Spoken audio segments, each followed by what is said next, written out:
before there were Anasazi, and then they would have other parts of stories they would say. When the Anasazi were among us, and then, of course, the story is when the Anasazi people destroyed themselves.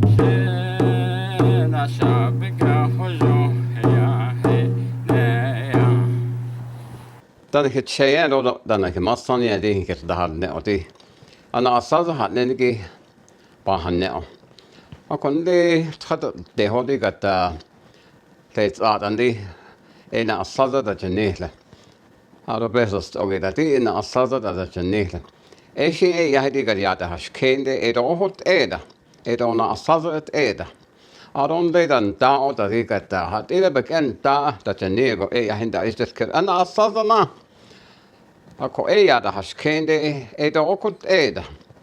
Eitä asada to nenigit aane kinniket ne etat ende heisha atsenda da no yada haskende akodi hasin tsogodi hanne endaz iki ana asazi yada hadne oti ana asazat ato halde heta da nihte aro ana asaza hadle da nihte aro ana asaza atestin da no da hadne ako eshi hasin tsogodi hanne oja das anigi shi beke da wi net ole in the teachings of our people.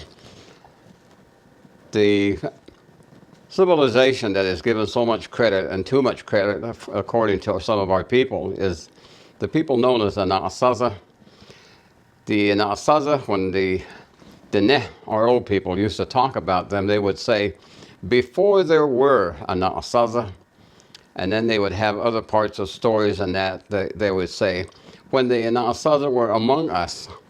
And then, of course, the story is when the Anasazi people destroyed themselves.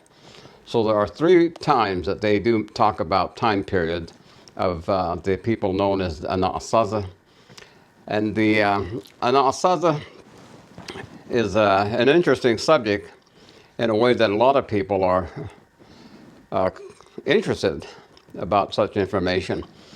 But even our old people, whenever we were out walking around or herding sheep, or somebody would find a piece of pottery or an arrow point or some artifacts, they would immediately be saying, you know, this is an Anasazi.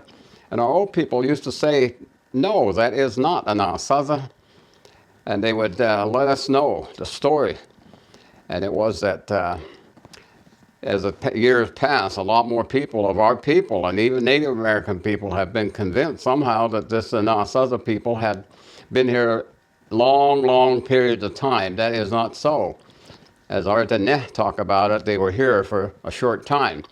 And when we say short time, that means that they were only here for maybe 300 years at the most. And it was a time period that was not regarded as a good time period, because there was a vast difference between the way that our Diné recognized life and the way the Anasazi recognize life in themselves. In fact, the teaching is that the worshiping of the deities in that among the Diné was so much different than that of the Anasazi. And the Anasazi mock the gods that our people recognize.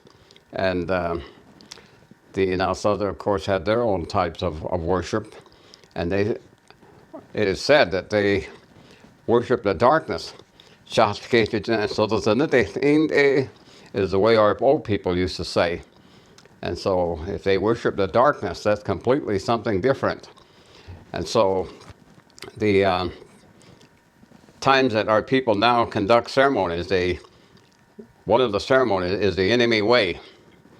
And they usually have some kind of a sacrifice that our people make. And so they have no qualms about making sacrifices that are regarded as Anasazi remains or something. But even then, our old people used to say, no, that is not Anasazi, that you're offering up as a sacrifice for this ceremony. That is not. Those are our people. And so our old people had a certain way of recognizing what was Anasazi and what was not. And it was an important thing to know and to understand. And the teaching of the Anasazi is that they came from the south. Shada ate ko e ade in kita ndahazna. And it was over a period of time that they came from the south. Whether they came from the land areas across the Sonora Desert into the southwest, they don't really give some particular location, but there's also the other routes and that were taken by later people, Spaniards particularly, up the Rio Grande or up the Colorado from the Baja area now. But it was that they came from the south. Shata'atik or Hadli is what we are told, so it is definitely a direction to the south that the Anasazi came into the area. And some of the stories in that talk about them eventually locating themselves in what later became Chaco Canyon. But even then, our people say that there were already people there. There were already Ayakin, that they were a group of people that actually had that place, and it was a central place for all of the other Pueblo groups of people in the Southwest. It was sort of a center for our trade routes. And so the Anasazi saw that, and that's what they took first. They captured the people and gained control of the area that is known as Chaco. And from there, they, of course, took advantage of the many other Pueblo groups and families and so on. And the only thing that kept them separate from the Dene was the Dene were very numerous. Oh, when the Yunde, the Neni Kliniki is what they say. And the Anasazi would not try to control the people known as Dene. In fact, they are the ones that gave the name to the Dene. And it was sort of like a mocking type of name that they gave, since our people would teach our children to, you are like a field. From you comes generation and generation of Dene. And they would say, Tak ehinde, nsalo et Nenahotek, was the teaching. But the Anasazi saw that, and they called our people field people. And in their language, field people was said to be like Anabe Ho, is the way they would say field people. And that's where the name came from. And for many, many generations, our people would, when they addressed each other, they say, Deneni Tlini, Anabe Honeket Nini. And that was so very important to understand from that particular way of letting our people know who we are. That was our identity, and also our way of teaching one another about our contact with the Anasazi. And when the Anasazi came, it was not a good thing, as they worshipped a different type of being, or maybe not even being. But it was that they mocked the holy people that are Dene recognized as sacred holy beings. And for generations, many generations after the Anasazi vanished or destroyed themselves. And that's the other thing, is that when the Anasazi were destroyed, it was because they mocked the holy people. And they told the Dene outright, they said, we are greater than your gods, and we are greater than the gods that you worship. So maybe it's something that you should recognize, that you should worship us, Anasazi. And the Dene said, no, we can never worship other people as you require. And so the big winds came. So a lot of different things happened to the Anasazi until they were completely destroyed. In fact, some of the people who they had made slaves of, some of the people that they had imprisoned, they were the ones that turned on them and eventually destroyed them completely. But some of the real horrible things that our people talk about the Anasazi was that they were cannibals, and that they would also offer up children as sacrifices. And it was something that was completely different than the way the Dene worshiped their holy beings. And their sacred things were so much more considered as far as something that they should be doing as a people. Our people were a peaceful people. That is something that is so very important to understand. And the Anasazi, of course, were the mockers of peace.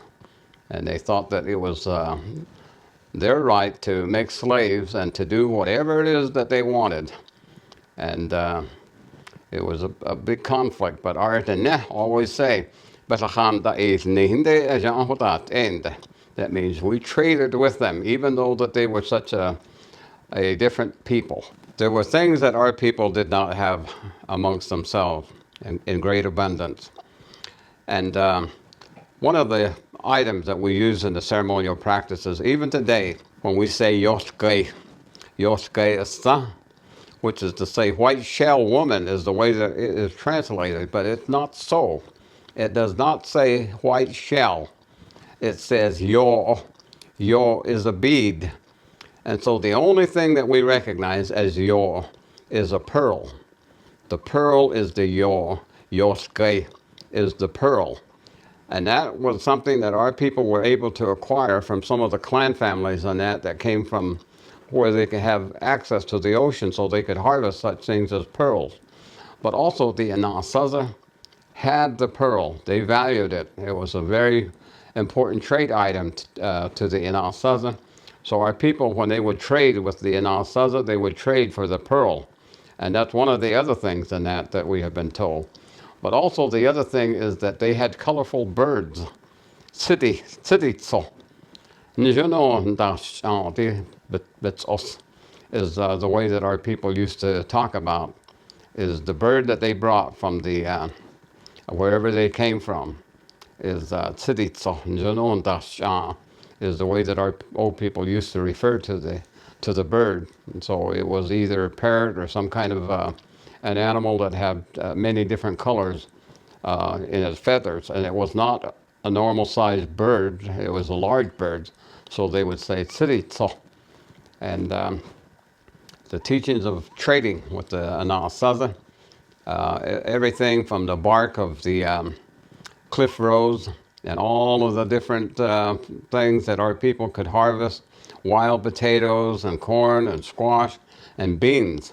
It is necessary for our young people to understand that our people were not just a hunter-gatherer and anything like that. They combined the ability to go hunt and harvest and from the wild, but they also understood the necessity to plant, and they were very aware of the agricultural means in that. In fact, there are stories of trading with the various Pueblo people, even with the Hopi people, about taking the corn and breaking it in half. That is very important to understand, that our trading, we look for the best seeds from the squash plants and from the corn plant and from all of the other plants and that of seeds that we would place into the ground and harvest. Artene always say, that means we traded with them, even though that they were such a different people. And that's what the word Anasazi means, that they were a different people. Anasazi means that they were completely different than our people. And it does not mean ancient enemy, like so many people like to translate. It means that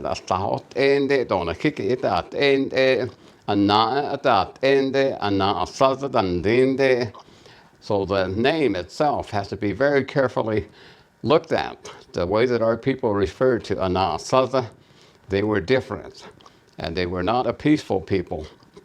And our people tolerated them for many generations. And it was that when they were completely destroyed, all of the other people that they had held as captives, of course, returned to their pueblos and to their way of life. And the sad thing about it is some of the clan families of the Dene recognized some things that they wanted as part of their family clan practices, and one of them happened to be slavery. And because of that, our people as a group was very critical of any Dene families or clan families that would prefer to take and practice slavery. And that's where some of the people moved away. And they said, we cannot remain among the Dene because we want to keep slaves. And that was only one of the many things that some of the clan families adopted from the Anasazi. And they moved away and practiced slavery amongst themselves. And so there are a lot of things in that about the Anasazi, and it's something that we should learn as the ne. And Batsado oho Batsado hate ushi inati niti bakuni zendo is the way that the old people used to tell me. And we pass this information on with only the things that we have been told.